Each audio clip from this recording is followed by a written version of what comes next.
Good afternoon, everyone, and welcome to our asynchronous webinar today. We will be featuring folks from the Department of Education in Nebraska, as well as our science experts from EdReports. We will be hosting this also on Nearpod, so if you'd like to join us on Nearpod for a little bit more engagement, the code is there on the screen. You join by join.nearpod.com and enter the code 7 capital CAV2. As I said, this is a pre-recorded webinar. We're going to focus our conversation today around the importance of science materials in general and the importance of selecting those materials in a very comprehensive, transparent way.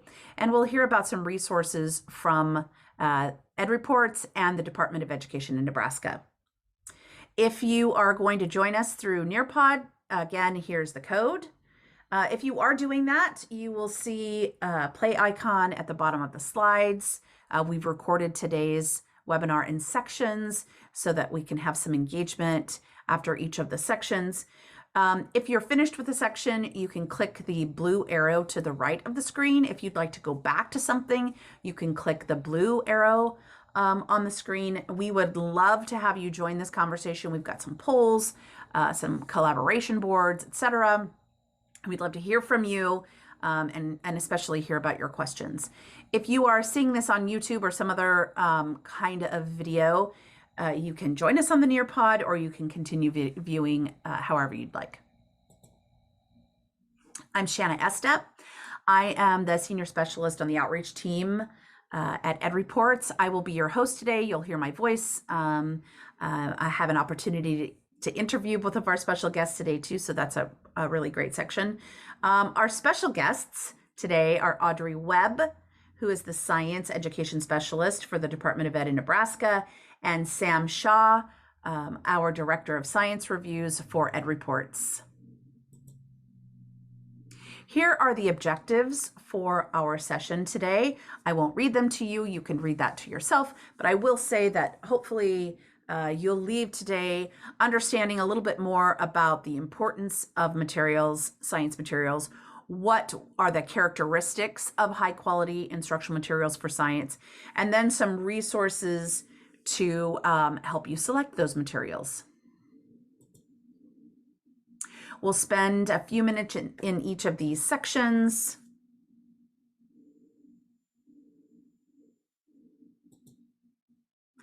And we'd love to wrap up this opening with a little bit of a poll. If you're in Nearpod, you'll have a poll available to you. If you are not and you're just viewing, we'd love for you to take a minute and think about these questions, maybe jot down an answer or two, and we'll pause there. Greetings. My name's Sam Shaw, and I'm the Science Director at EdReports. And I'm here to share a little bit about the work that we do at EdReports and to dive deeper into the importance of quality science materials and their characteristics from our perspective, which is based on a national understanding, and also to invite Audrey in from Nebraska to talk a little bit about the Nebraska context. First, the work at EdReports focuses on increasing the capacity of teachers, administrators, and leaders to seek and identify and demand the highest quality instructional materials. We utilize expert educators to perform reviews of instructional materials and support other educators in the selection, as well as supporting selection processes.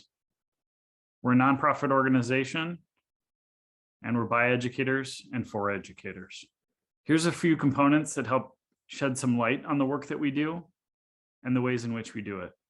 I'll pause here to allow you to read through these, and we'll dive deeper into a few of these specifically around the work in science as we proceed through this webinar.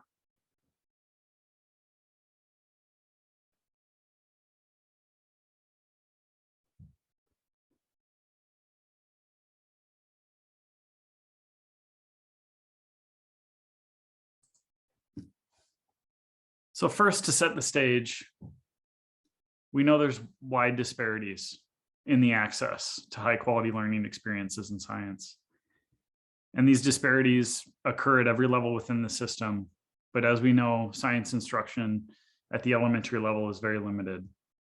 We know that in the amount of time that teachers have on average, 20 minutes in this instance, and this was pulled from the recent call to action for science education released by the National Academies, it says that they only spend 20 minutes a day.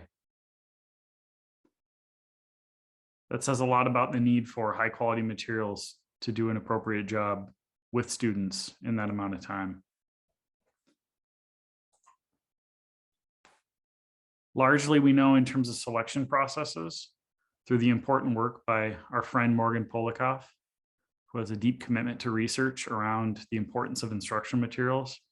We've realized that often these selection processes aren't always yielding high quality choices. You can see a few quotes here from this research on the formalized processes districts use to evaluate textbooks. And this is generally common across multiple subject areas. It's important to have buy-in, and it's important to have the right people at the table. And it's also critical to examine your existing capacity and your vision related to what you think is familiar to you. The alignment between what's familiar and what is best for kids should be an important focus, but largely we should be considering what's best for students and ensuring that our evaluation process of materials as we're considering selection takes into account that fact.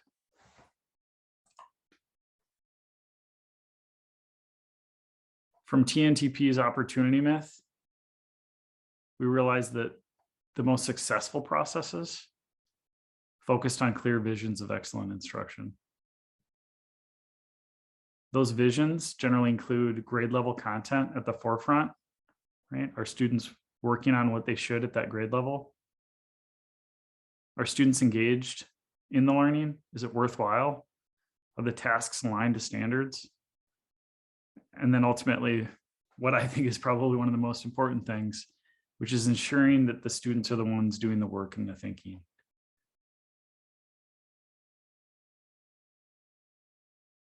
This vision for science education, or excellent instruction in general, should be the core of all decisions made around instruction. That includes curriculum, instruction, and assessment. So speaking about science vision, right, the framework for K-12 science education, which was released over a decade ago, has been a foundational document in supporting the creation of science standards across the country. Right? We know that almost half the states have adopted the next generation science standards, and approximately the other half of states have created their own state-specific standards that have still leveraged the vision and the research behind this framework. And the vision in this framework is that every student experiences joy, beauty, and power of science. They learn how science can be used in both local and global arenas, and to see the pathways for science-related careers, and that they feel welcome and valued in science classrooms. This strongly positions students as contributors and goes back to the vision elements from the Opportunity Myth report that says that students should be doing the work and doing the thinking. They should be contributing in science as well. Thank you so much for participating in sharing a little bit more about the importance of the vision of instruction. Transitioning now to share a little bit more about EdReports and why we exist and how we want to do our best to support you in your vision. And it's primarily and intentionally rooted in doing this work for practicing educators in the field. We were developed for educators and by educators, and all of our reviews are led by teachers from across the country. We know that educators are best suited to review this since they're using these instructional materials on the ground with students every day. We put teams together of 5 educators on every review. We highly value diversity in terms of their perspective that they bring to these reviews, geography, school size, to ensure that we have the best review team possible to review these for students across the country. We place these educators on different roles. We ensure that the state variation exists to make sure, again, that it's representative. And we focus on grade level expertise to make sure that those that are doing the work are closest to the work.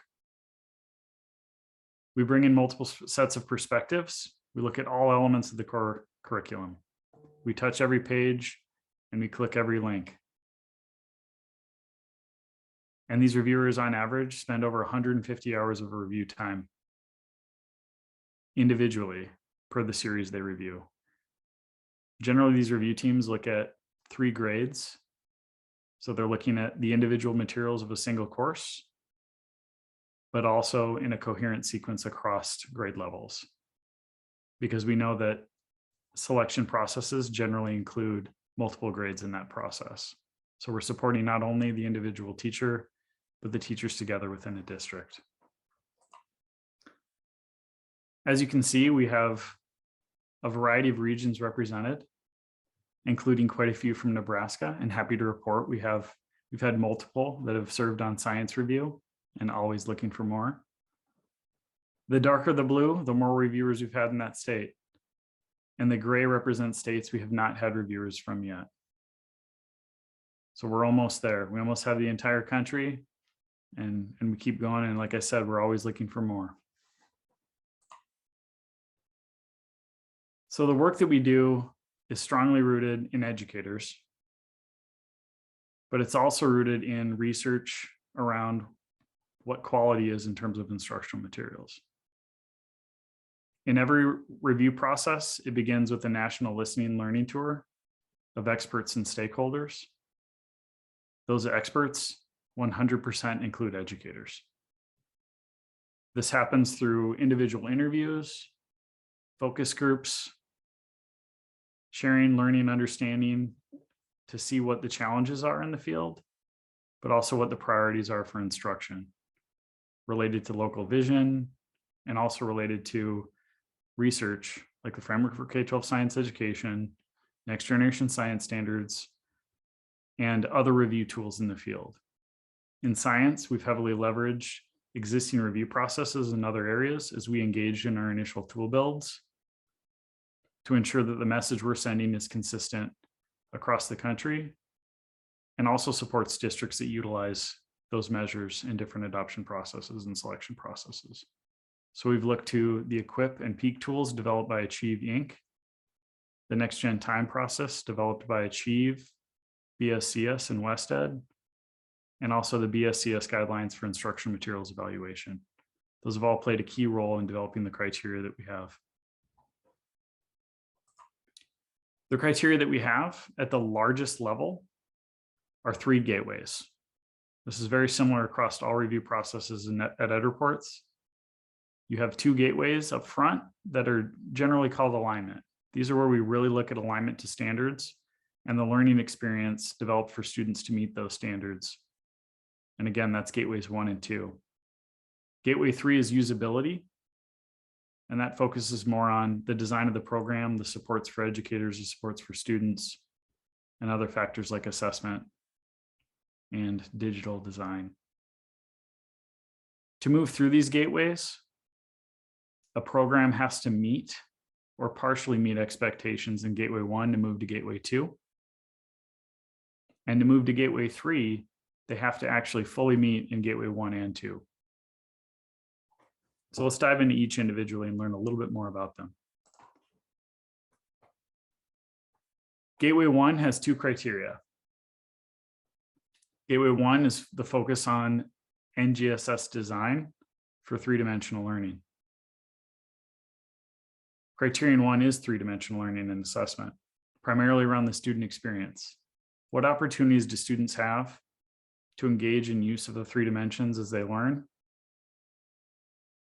And also, what evidence is there that there's opportunities for the students to demonstrate learning and use of the 3 dimensions through both formative and summative means?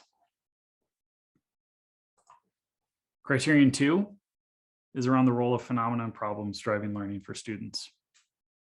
Phenomenon problems are presented in the framework as the ways that students can figure out the world, navigate the world they live in, and solve problems in the world using science. This criterion dives deeply into the role of phenomena and problems, the quality of those present in the program, and also how they support student learning and use of the three dimensions.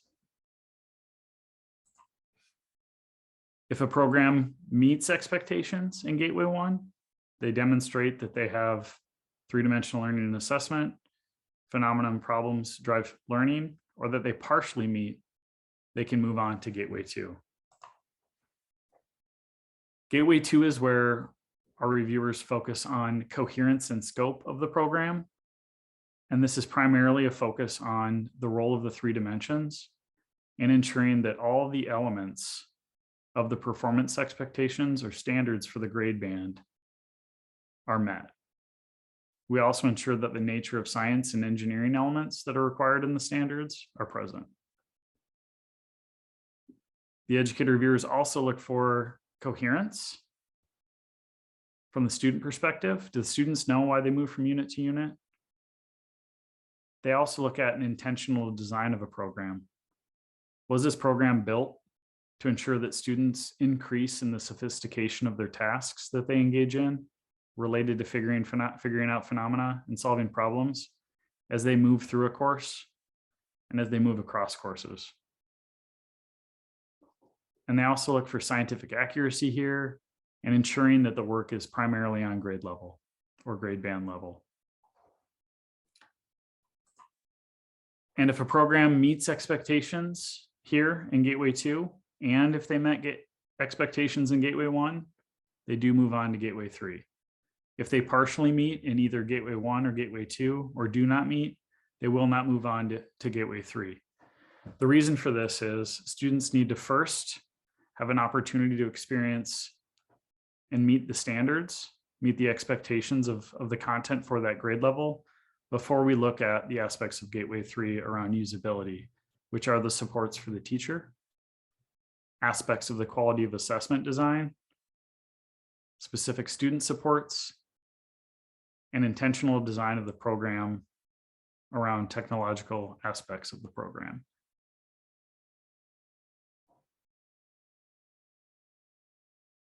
I'll now pass it to Audrey so she can introduce herself and share a little bit more about the Nebraska perspective so we can start linking these ideas together and think about how we can best support Nebraska using EdReport's resources.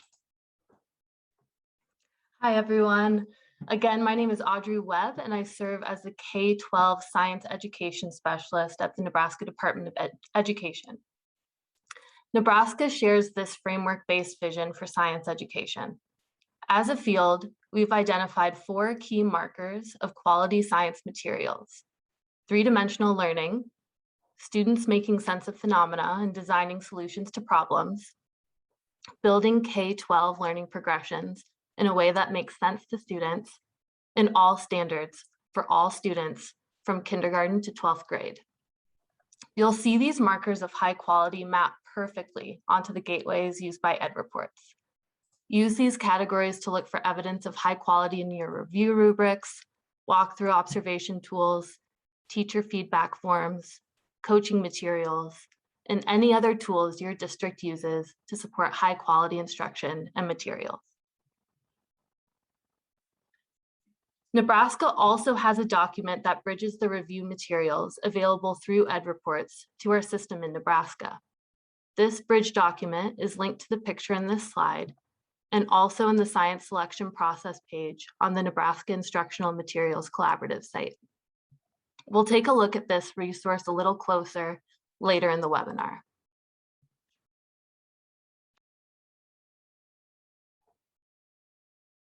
Awesome. Thank you, Audrey, so much. And I really appreciate the alignment of this bridge document to not only the framework for K-12 science education, but also to EdReport's resources.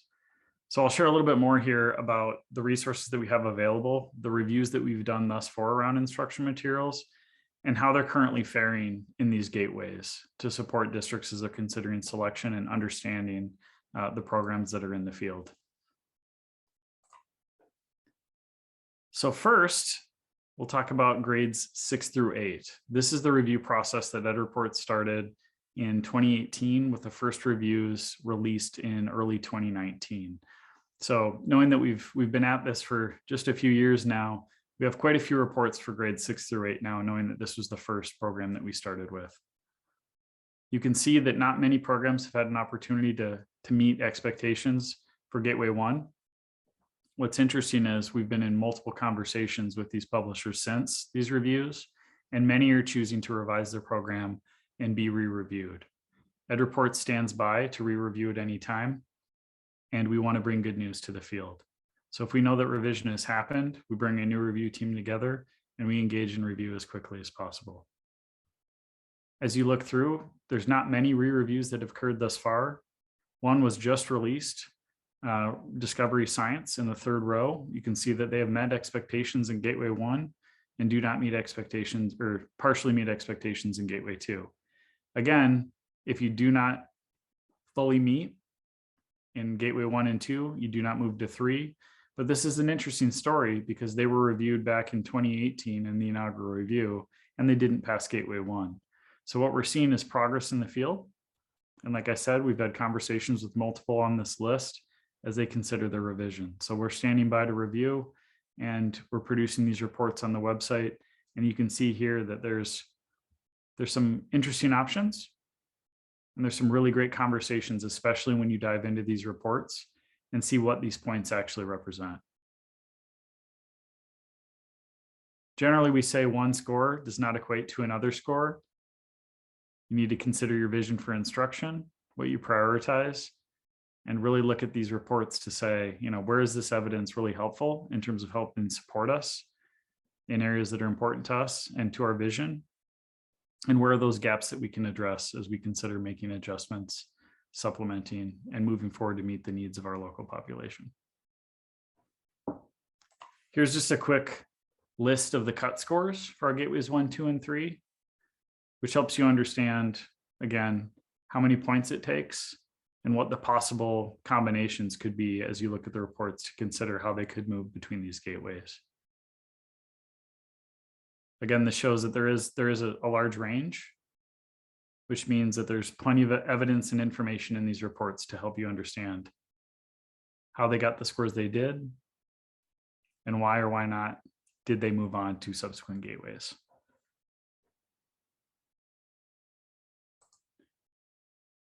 One last reminder, Gateways 1 and 2 are about alignment to the NGSS. These two gateways together tell the story of how closely these programs are to standards alignment, right? To meeting the vision of the framework. Only if they meet expectations for both of these do they move to Gateway 3, which is usability.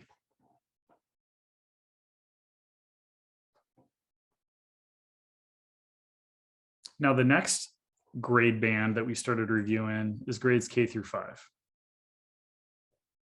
K through 5 is our most recent review process, and we're beginning review here. And we're consistently looking for more and more programs to review to support the field, especially given the challenge, knowing that only 20 minutes a day are spent on elementary, and we know that quality materials are necessary to support students.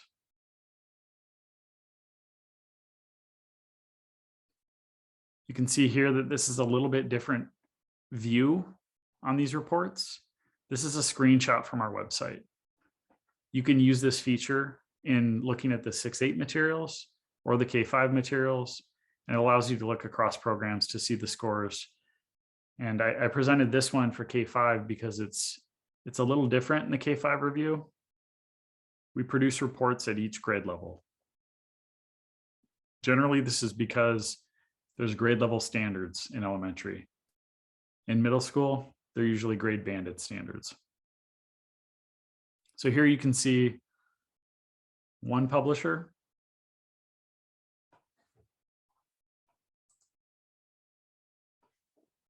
Here's another.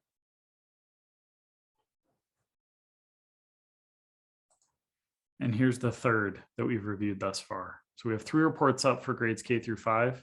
And what we're seeing is a similar trend. Okay. We're seeing that Gateway 1 is a common stopping point for some of these reviews. The encouraging news is that we're also having conversations with K-5 publishers, after review, as they reflect on their feedback, as they hear from the field, as people are requesting more detail on alignment to NGSS. And we're beginning review on some more K5s actually this fall. We have HMH into Science K5 that we're starting review on, and we have a few others in our pipeline. And we'll share more about where you can find what's upcoming for reviews later in this conversation.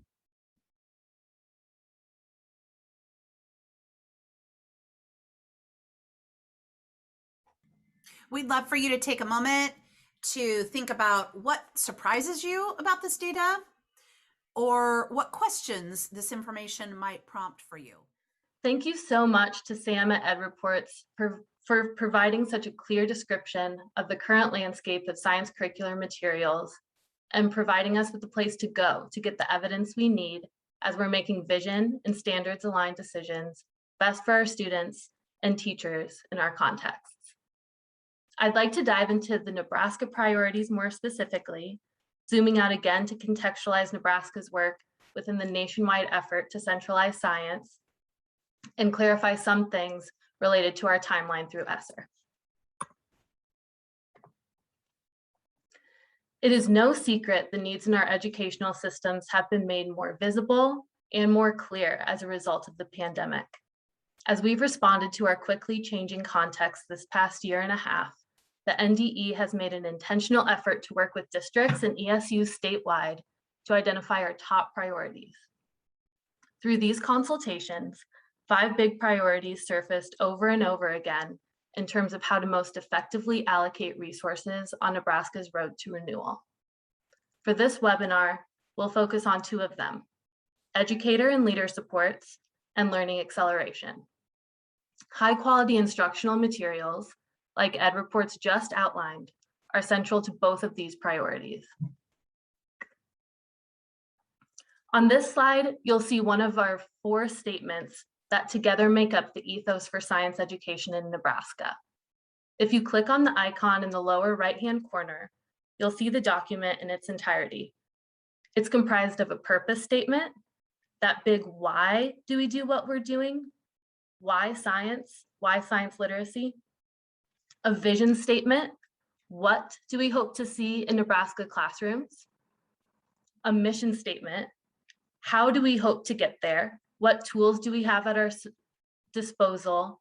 You'll see call outs to high quality instructional materials, as well as 3D embedded assessment systems. And then also an equity statement. Again, that's all standards for all students, K-12. Hopefully you'll see embedded in the vision several things. Going back to those indicators for high quality we talked about before. 3D teaching and learning, making sense of phenomena, building K-12 progressions, and again, all standards for all students. Hopefully you'll also see embedded in this vision the power of scientific literacy, its importance, not only to develop capable scientists, but capable people and citizens. You'll see students talked about as critical thinkers, clear, evidence-based communicators, solutions-based problem solvers. This mindset is core to teaching and learning, not just in science, but key to college and career readiness. Investing in science education is investing in our future and in our citizenship. I've linked a couple key resources for administrators as you work to support a flourishing culture of science in your buildings, which really just means supporting curiosity and inquiry.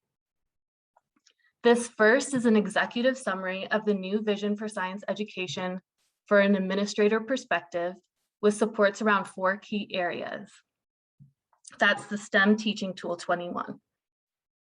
Look in this document for tools to support with messaging, working with your faculty to develop a set of messages about the new vision that you can consistently share across networks at your school.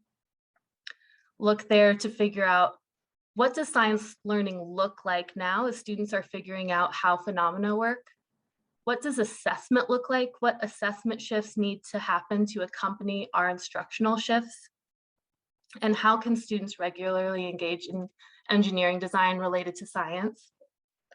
The second aspect that document helps with is building level coherence. As administrators, you are gatekeepers to building level work. This tool provides resources to focus your choices to promote coherent and long-term capacity building in your staff, using professional development around the new vision. Resourcing three-dimensional science instruction is a resource-intensive venture because students are directly investigating phenomena. This typically involves disproportionate financial support for science. And then also walkthrough tools to help tune your eyes to recognize quality three-dimensional science instruction. We should be looking for students to be actively discussing science concepts every day.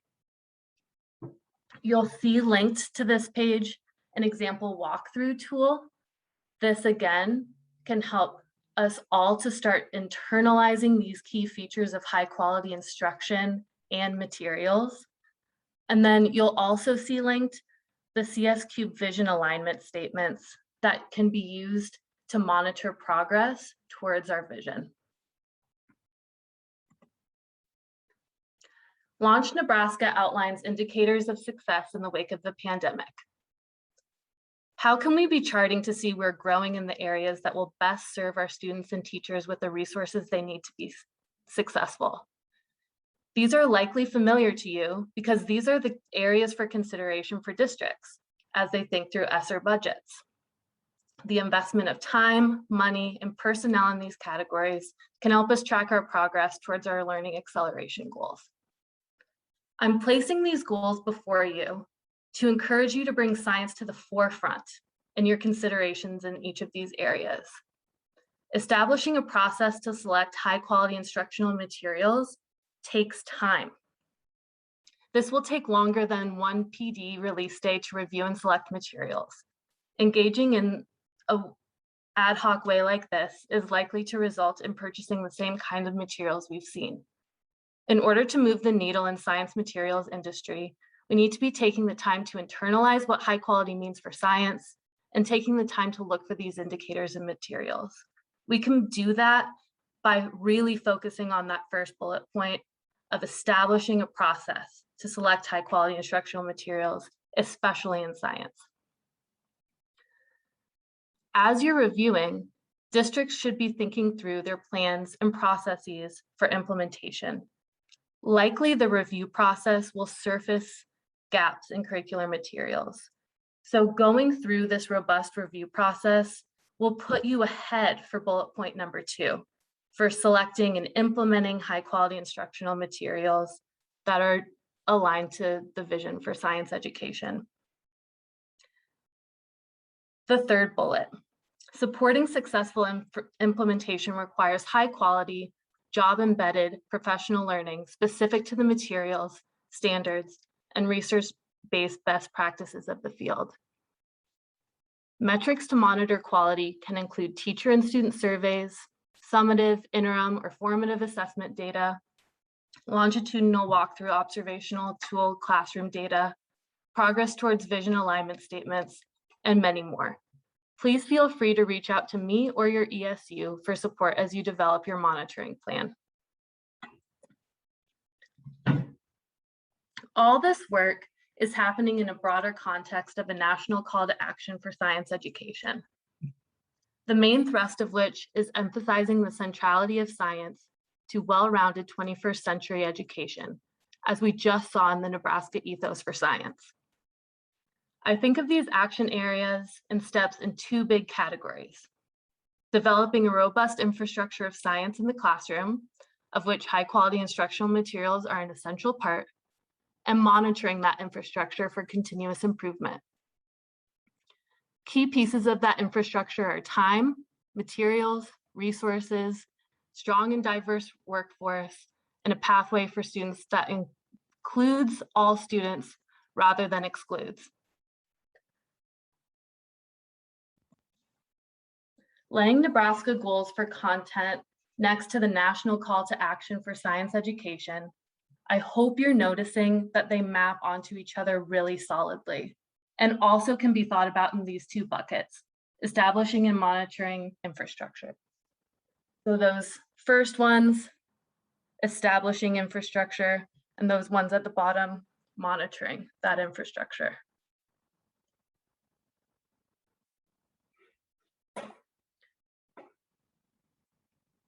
Thinking about science goals while thinking about goals across disciplines can do a few things. So as you're building your theory of action, revise your theory of action to include science in the foreground. These 5 considerations were given to you from the NDE as you're thinking through your theory of action to create your budget plan for renewal and acceleration. So take a minute to review or call up your theory of action. If you haven't started one, now is a great time. If you have, go back through and make sure you've really put science and given it the thought and consideration it deserves. Starting from align intended theory with the realities within the district or school. Please be honest here. Look at district data. How much time is being devoted to science on a daily basis? Is it enough time to deeply engage in materials? What percentage of district money is spent on science materials? What percentage of district professional learning is science related? You may uncover things you aren't excited to see. That's okay. It's part of the process. We can only move forward if we're clear about our starting point. That next step is to connect what we see with where we want to go. We can start connecting strategy and action plans so that we can be promoting good instruction that focuses on student learning. Again, this happens with ongoing job-embedded professional learning that mirrors instructional shifts. For each of these bullet points, I've included links for you to click on that provide more resources to support this work. Luckily, if you look at that third bullet, there are many mutual dependencies that can help us navigate this process in a way that streamlines the work that we are doing in other areas. If you click on the blue link here, it'll lead you to a resource that helps streamline so that you can capitalize on what you're doing already with ELA and math, bringing science along with it. And then, of course, all this should be researched, grounded in research or evidence-based practice. Look at current research-based tools for best practices in science education. Hopefully, the beginning of this webinar will help you do that. And this theory of action, hopefully moving all together, it'll be powerful enough to transform our mindsets, programs, and practices.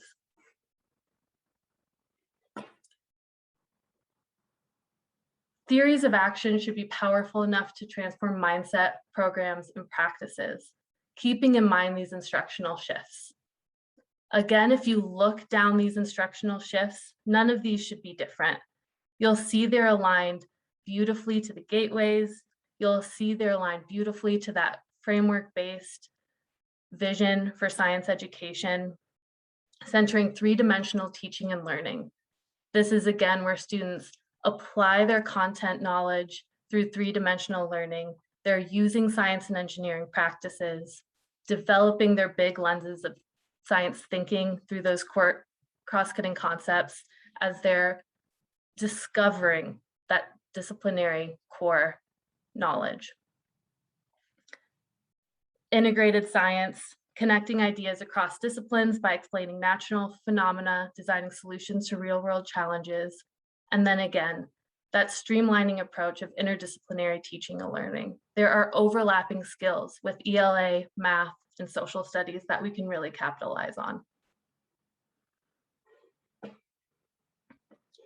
So in response to the pandemic, there is a major influx of resources to help us on our way to renewal and acceleration of teaching and learning. As a state, we'd be working towards these goals anyway, but with the opportunities afforded by ESSER, We have funds to utilize and a timeline to keep us moving forward. As a state, and likely at your district, we are well on our way along this roadmap. The first 3 steps help us identify the who and the what. The who, we establish our acceleration team. The what, we clarify information about ESSER. Back to the who, we consult our stakeholders and build trust. Likely now you are at step 4, the how, developing that 3-year renewal and acceleration strategy budget and our steps forward.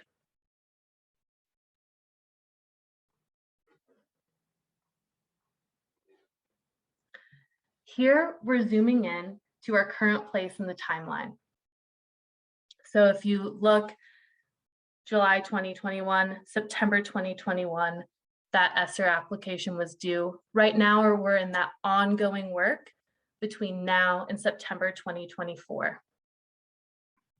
I'd like to stress that it is okay for things to take time in this stage.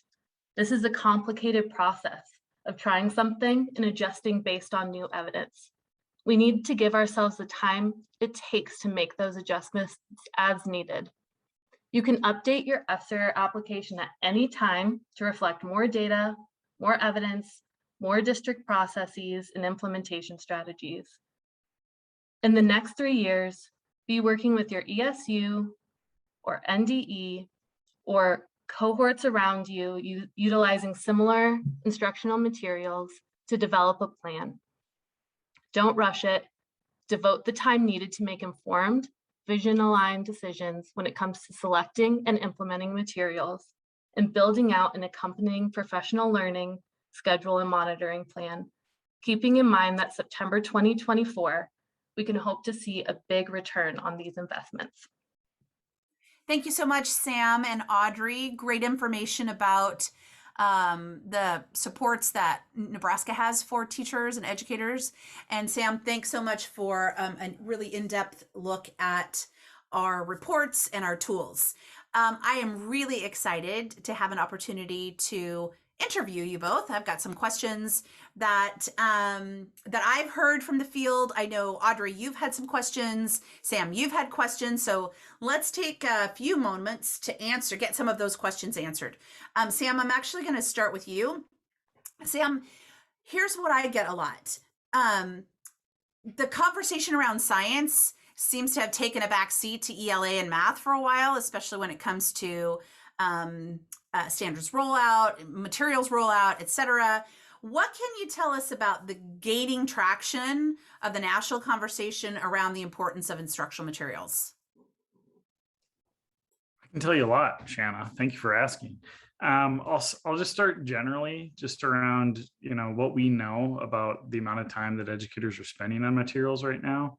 It's somewhere between, I think, 7 and 12 hours a week on cobbling things together, trying to find out what they can do to support students, keep them engaged, especially during the ongoing pandemic that we have, right? When there's so many different concerns and considerations.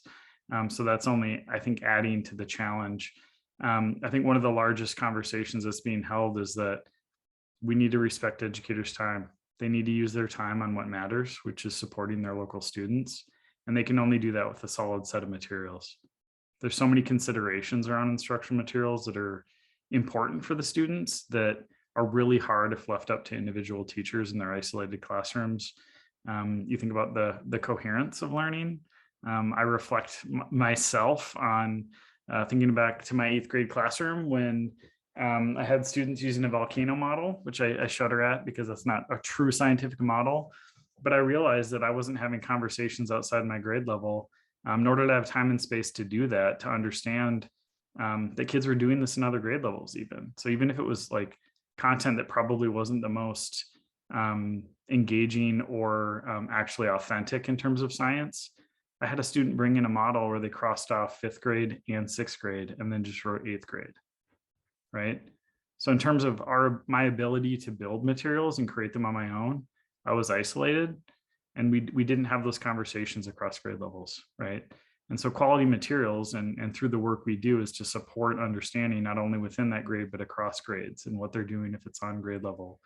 I think in terms of the national landscape also, all the conversations are not only paired around instruction materials, but it's also paired with professional learning and use of those instructional materials. Really, really great point, Sam. I think especially in science for elementary school teachers, the presence of really great materials along with the professional learning actually helps teachers get better at teaching the content.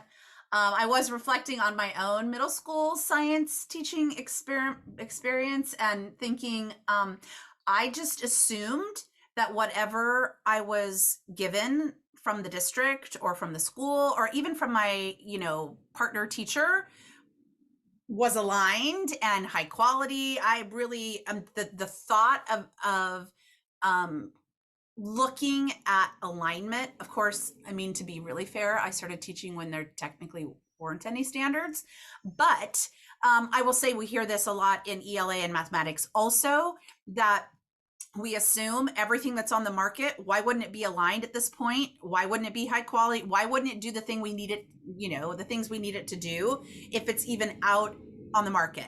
So with that, Audrey, I think I'll pass it to you to talk a little bit about, there are a lot of questions you get about yellow materials.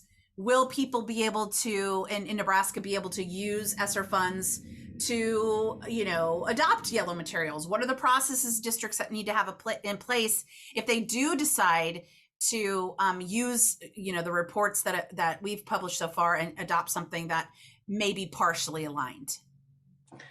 Sure. So I think I'm going to answer this question by even taking a step back and thinking through red materials first.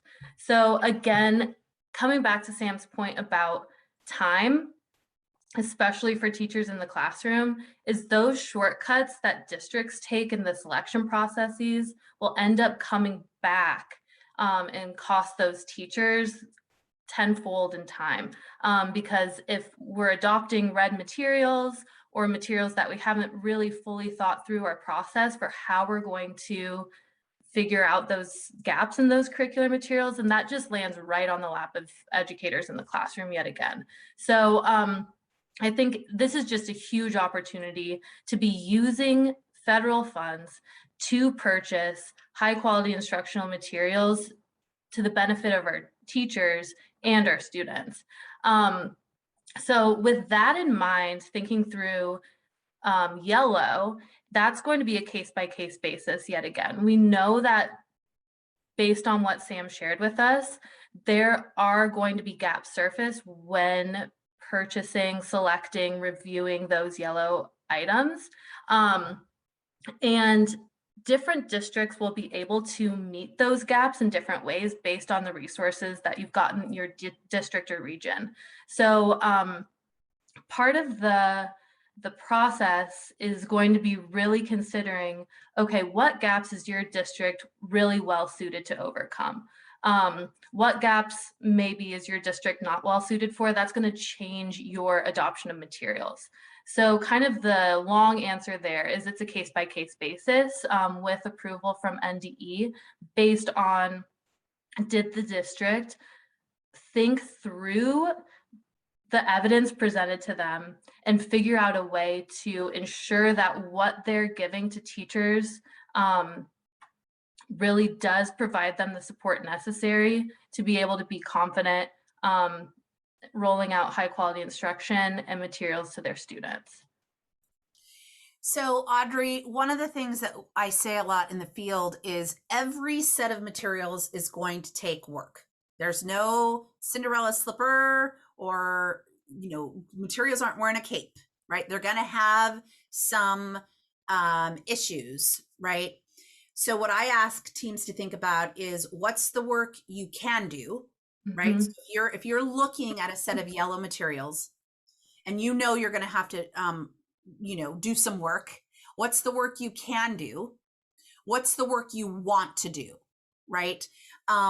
just because you have the expertise in your district to fill a hole or a gap in materials, you may not have the desire to do that. It takes too much time, takes too much effort, takes too much teacher time, what have you.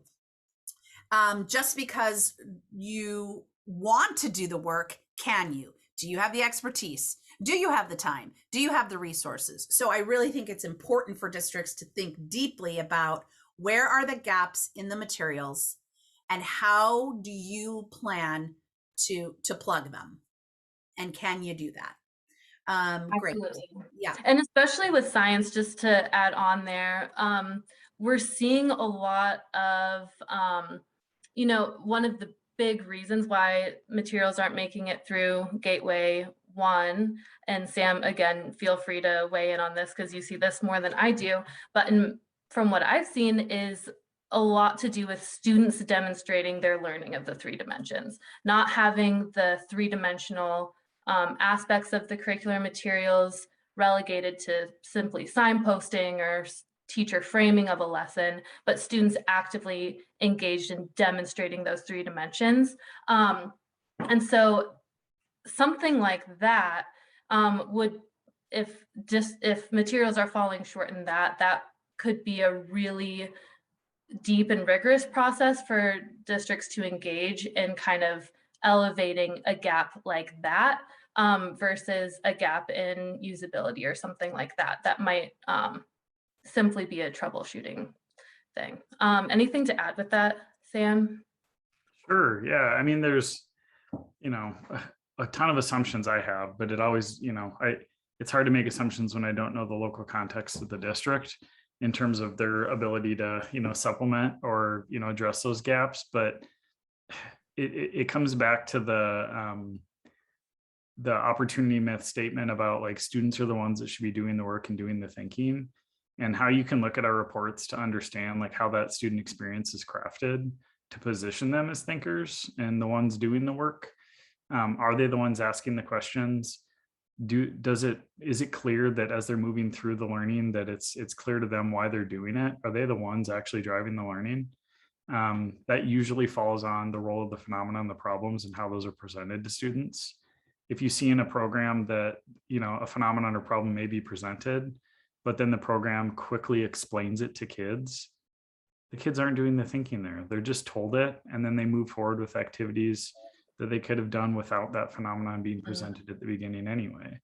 The goal of science education is that they have opportunities to iterate in their thinking, work with other students, build their thinking over time, and do it in a way where they're the ones actually doing the science and not just confirming something that we told them about, right? So that's a big shift in terms of the vision for the framework. But that's also a consideration. How far are you along in that conversation in your district around that vision for science education? And how ready for you are that, or how ready are you for that? And again, it's a comparison around, what looks good in the materials, what looks like it's an opportunity for us to do some work, and how ready are we for that? So I'm 100% Right. agree with you both. I'm glad you surfaced that as a trend you're seeing in materials, is that there's some materials that have phenomena present, but the way in which students are interacting with those phenomena don't necessarily drive student learning. And there are plenty of evidence-based research routines that can be used to leverage materials that have that. It would be a matter of kind of rewriting the order in which students are engaging, the way in which students or teachers are framing.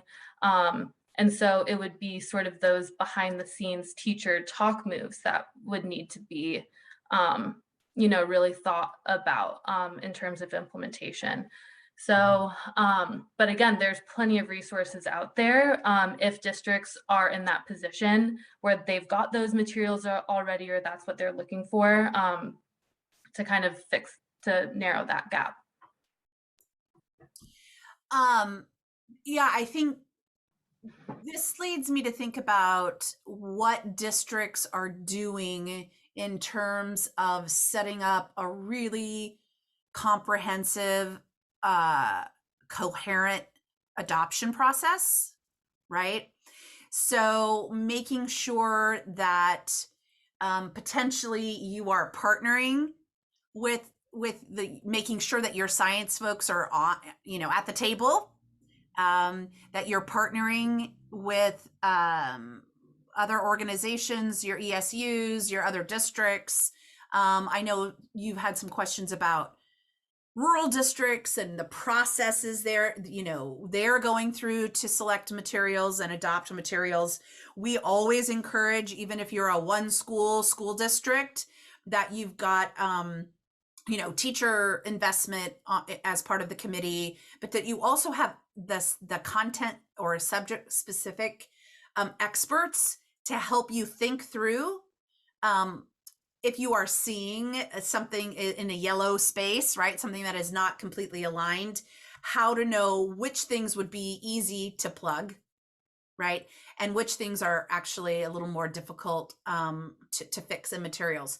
But let's get to the process. So we've talked a lot about, what should be in materials, what should we be looking for in science materials. Let's talk a little bit about the process. I mentioned specific Nebraska districts reaching out and collaborating on this. Tell us a little bit about, how you could see districts, specifically rural districts, who may not have the expertise and or have the capacity. Everybody's wearing a million hats to so this doesn't fall on individual teachers. Yeah, I think that's a really great question, because again, that surfaces the tension of involving educators, but not overwhelming them. And so I think the district plays a really crucial role in that, especially those rural districts where you might have one or two science teachers, 7-12. Or I know I've talked to a number of districts that have one or two science teachers, K-8. And so to kind of, again, involve teachers, give them really important seats at the table, not overwhelm them with leaving them alone to go through a really robust selection process. Like Sam outlined at EdReports, a review process for one set of materials takes 150 hours per educator. That's too much for a teacher to do on top of their entire job wearing as many hats as you said. So there are a couple resources, a couple things that I would recommend for those rural districts. First, please don't allow a teacher to take this process on by themselves. Please look to your ESU, look at the heat map on the Instructional Materials Collaborative, see what other districts are using your same set of materials, form cohorts that way. The same materials will have similar gaps that you can be working to kind of mitigate in a larger, broader cohort, collecting evidence, designing processes, designing lessons, designing assessments, that kind of stuff. So please tap into the resources of the people around you. Another thing I would say too is it makes a huge difference when teachers are able to have paid release time in order to review materials, to go to their ESU for science materials selection day. Again, with that caveat of it's not going to be done in just one day. So thinking through how can you schedule a 3-year plan instead of a 3-month plan for science selection, I think is pretty key. Yep. Sam, we'll wrap it up with you. Anything you'd like to add with as far as recommendations for districts who are looking at, adopting new products, perhaps, using something that Audrey has just suggested too. I know we have a ton of resources on our website. Anything you'd like to add? First, just a direct line. Sam Shaw, your neighbor to the north. I live in South Dakota, so not too far away. Hop, skip, and a jump, but easier phone call or Zoom or email if you would like. We hold a lot of knowledge about these reports. We know we have conversations with districts across the country about this work. We hear about challenges, with regard to selection and implementation, and we can be a good sounding board. We can help you think through your processes and the things that you're doing.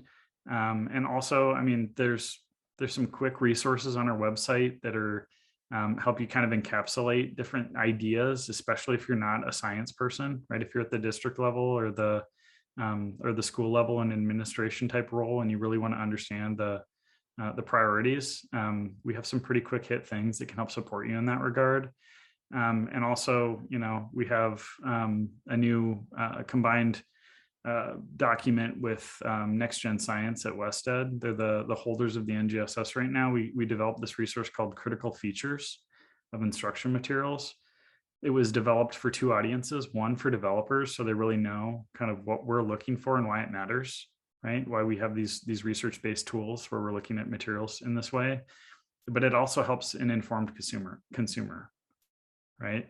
When you enter an agreement with a publisher, right, you have a line to that publisher, right? Or even before you enter that agreement, you can provide feedback. They're listening, right? That's something I have to share is over the course of the past, 3 or 4 years, we started out conversations with publishers and they said, I actually heard, why would we change what we're doing if people are still buying it? Right. Wow. To now to conversation, Shanna, where it is, people say they want phenomena and problems. People say they want three-dimensionality, right? Like the conversation is changing in the field, and the advocacy on behalf of the districts to publishers and telling them this isn't good enough. Mm-hmm. Even if you've bought it already, saying I need support here, right? They're having conversations about how to support local communities. They're talking about different things at these publishers. And if they design and improve, how do you have access to that? Are there opportunities to get those resources as they're developed in an ongoing relationship?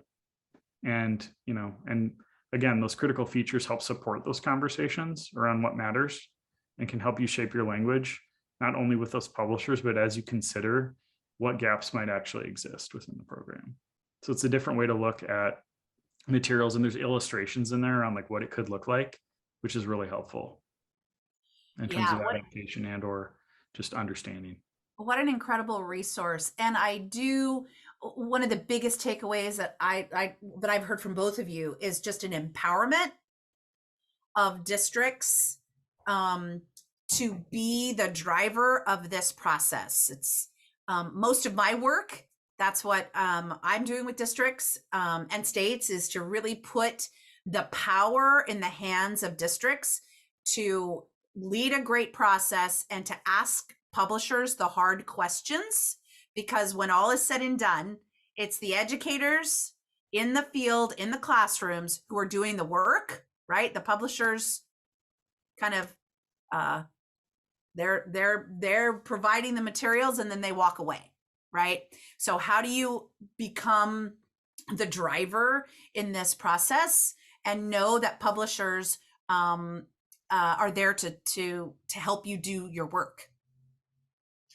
Excellent. Thank you both so much. So in the name of transparency, Nebraska has provided many resources to help guide districts and ESUs in their selection processes, specifically around science. So I'm going to share with you a couple resources that are available to you right now. If you go to the Nebraska Instructional Materials Collaborative website, again, if you click this picture that's in the slides, it'll bring you straight to the website. It talks about the Nebraska specific set of steps. These are mirrored in ELA, math, science, social studies. Across all disciplines, we have the same steps, and then we've each linked content specific, discipline specific resources as you navigate the same process for all disciplines. So that work you've done in ELA or in math or in social studies around selecting materials, that will be useful to you in science. It'll be similar processes, science specific resources. So please check that out. It's live on the website right now.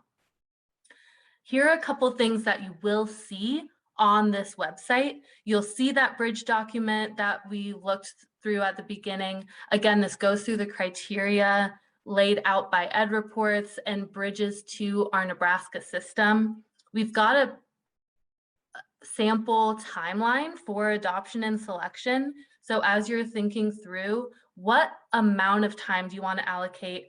What is appropriate?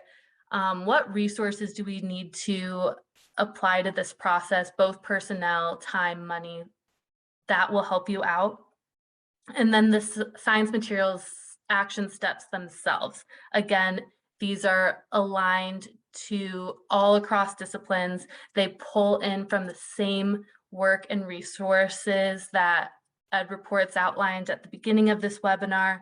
There are materials from Ed Reports, from the Next Gen Time process, from West Ed, all research-based. Please check them out. So again, this is a really intensive, robust process, and I kind of wanted to just highlight a couple things that different ESUs and districts are doing, both in Nebraska and research-based, what works nationwide. So these top 4, they're linked to this report about commonalities of successful implementation plans. These are the 4 key things that we're seeing in implementation and selection that really are meeting those indicators for success that we talked about earlier. First, creating and communicating that vision. This is key to get everyone on the same page as we're starting, so we've got something common to reference back to. Number 2, pre-screening materials that align with the vision, and then deeply reviewing only a few materials. As we've pointed out a couple times already in this webinar, that review process is really intensive. So to be able to pre-screen, winnow the choices down for presence of, and then deeply review for quality of is a great way to streamline and maximize time during this process. Number 3, having an implementation team, again, not putting this on one person, but having a committee that has a established timeline for adequate amount of time. Piloting materials is another key thing that's often part of the timeline for a district, is once you've reviewed one material, maybe you're down between 2. Districts often pilot 1 or 2 materials just to make sure that it is usable in that local context. Again, collecting data as you go is evidence for the choices you're making. And then 4th, definitely not least, is training and engaging principals and teacher leaders. The more people in a building, in a space, who know what we're doing and why is key. So principals, regardless of your background, be it ELA, math, science, or social studies, it is vital that administration has a clear idea of where we need to be moving for science education and joining in creating that with teacher leaders. Again, so no one feels alone in this process.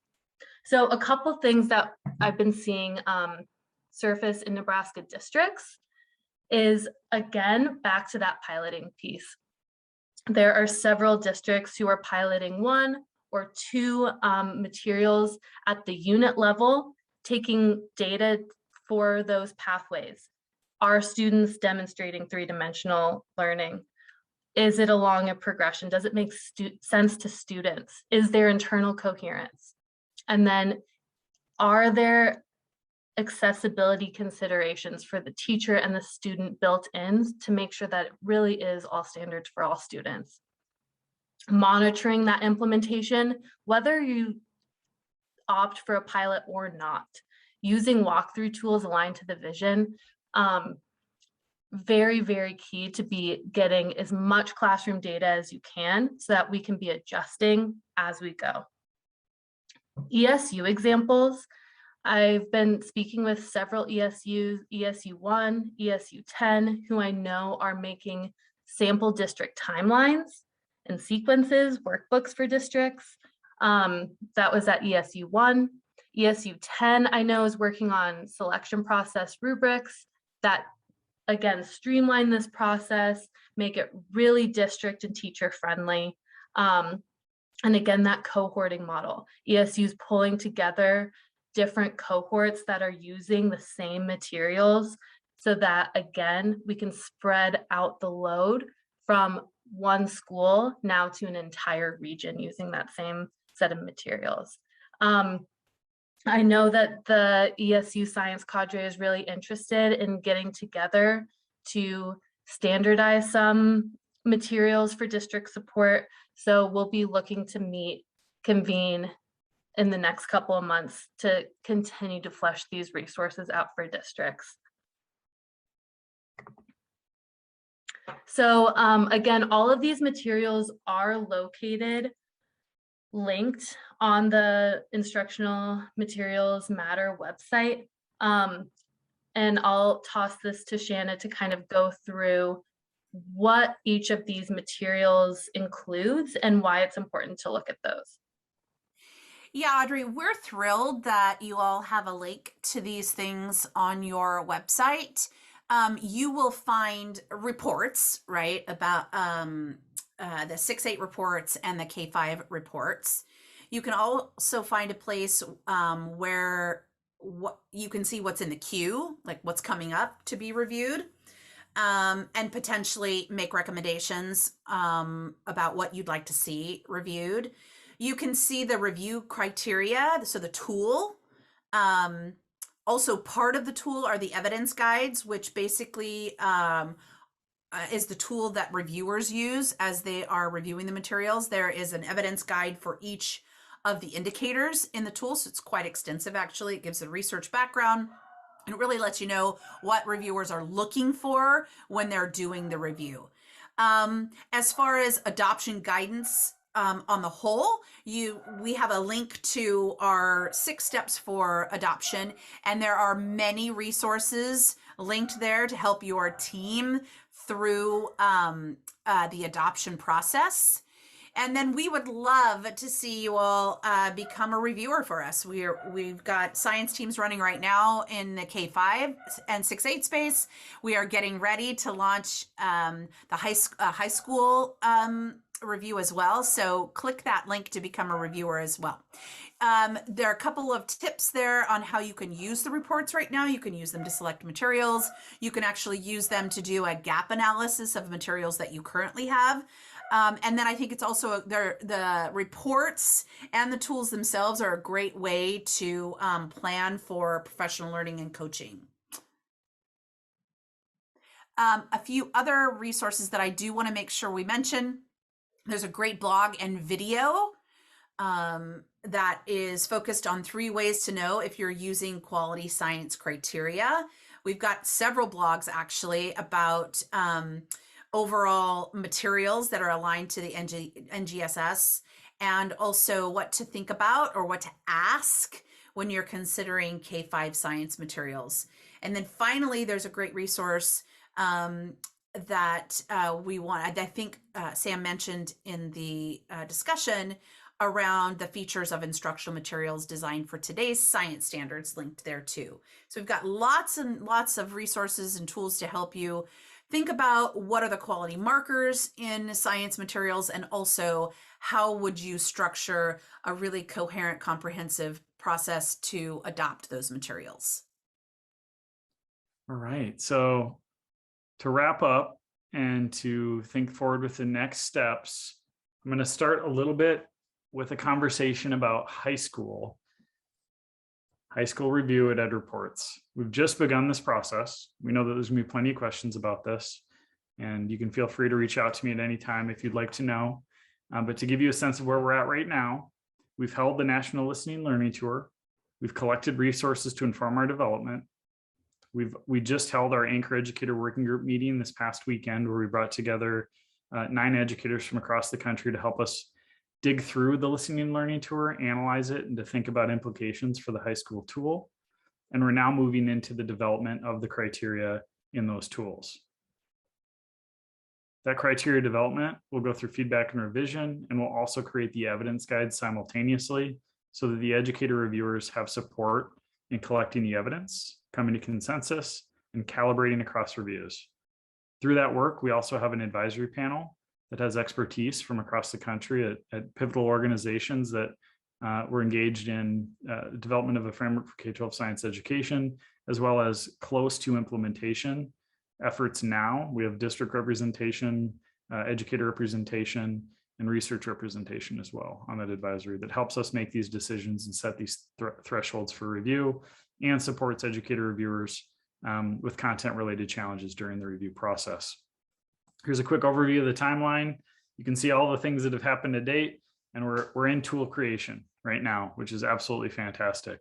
And the idea is we hope to have this high school tool completed by the end of this calendar year. That means once we have that done, we share that with publishers so we can say, hey, here's the criteria you want to be reviewed. We can engage in those conversations to get publisher participation so we can begin review early next year. We're starting with a review of biology programs because that's the most common course taught across the country for all students in high school is a biology course. And throughout that process, we will be continually getting feedback and iterating on the tool throughout the review process.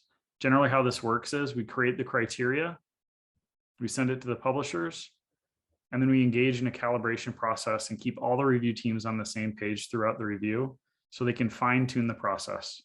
While we do that, there may be slight adjustments to the tool as we move through. And when we finish with that review process, we produce the reports for the field and also share the criteria.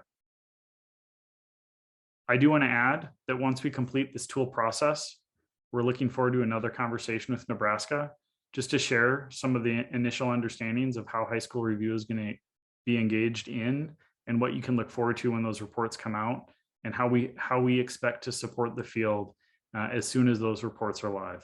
So we can engage in those conversations in advance, prepare for those discussions, and be ready to support you all once those reviews are available for the field. So in terms of what's next, big question, what can you do to ensure that Nebraska students are successful? From an EdReports perspective, when you engage in those conversations with publishers, if they haven't been reviewed, ask them why. If they have been reviewed and they don't meet expectations, ask them what their plans are for revision. They might not know the answer to that question, but I can tell you they will take it back to their team. You can also reach out to EdReports if you don't see a program that you're interested in that has been reviewed or has not been reviewed. Let us know. We take suggestions from the field. That's a strong contributing factor to how we select the materials that we're going to review. Use in the field is a big deal. And then there's also opportunities for you to join EdReports review, to engage in building your capacity locally and also supporting this conversation at large, supporting other districts with information about quality materials in the field. And lastly, we have that high school webinar. We're going to hold it early 2022. I believe Nebraska is going to be the first to have a conversation with us about it. Really looking forward to it. Audrey, is there anything else you'd share about Nebraska specific context and what they should do to ensure they can have the best materials possible? Yes, I'd love to add just some things drawing your attention back up to those first couple bullet points. Just the importance of relying on your vision for science instruction when selecting materials and monitoring progress in your implementation. Again, we want to be as responsive as possible to what's going on in classrooms, what's going on for teachers and students. So that classroom data that we collect, again, using tools that are aligned to vision, aligned to standards, that call out those metrics of high quality instructional materials that we've covered already in this webinar. That's going to be essential work to monitoring our success as we move forward.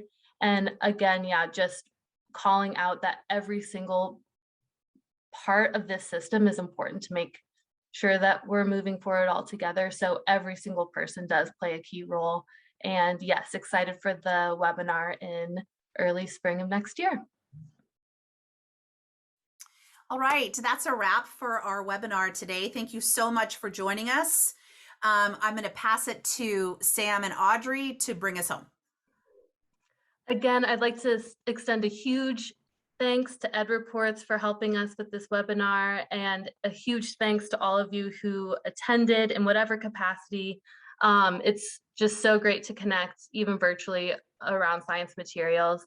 And please feel free to reach out at any time. My email's on the screen. It's my first name dot my last name at nebraska.gov, audrey.webb@nebraska.gov.